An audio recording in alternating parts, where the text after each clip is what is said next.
हामी आफ्नो पर्सनल फाइनेन्समा हेर्ने हो भने आफ्नो आय कति छ, खर्च कति भयो, बचत कति भयो भनेर हिसाब राख्छौँ। तर देशको फाइनेन्स अर्थात् बजेट जसको असर प्रत्यक्ष रूपमा हामीमाथि पर्छ, त्यसमा भने त्यति ध्यान दिँदैनौँ। यसको कारण हुनसक्छ जनताले बजेटलाई टेक्निकल, जटिल र टाढाको विषय ठान्नु। अर्को कारण बजेटमा पब्लिक वेलफेयर र ग्राउन्ड लेभल सुटेबिलिटी नदेखिनु पनि हुनसक्छ।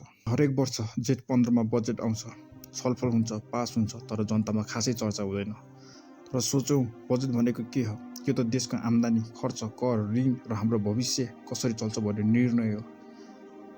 जसरी हामी आफ्नो घरको इन्कम एक्सपेन्सेस हिसाब राख्छौँ, तर देशको हिसाब जसको असर सिधै हामीमाथि पर्छ त्यसमा भने चासो देखाउँदैनौँ। चुनाव 5 वर्षमा एकपटक आउँछ, तर बजेटले हरेक दिनको जीवन असर गर्छ। यदि बजेट बुझ्ने, प्रश्न गर्ने र छलफल गर्ने संस्कार बढ्यो भने त्यो नै साँचो लोकतन्त्रको अभ्यास हुनेछ।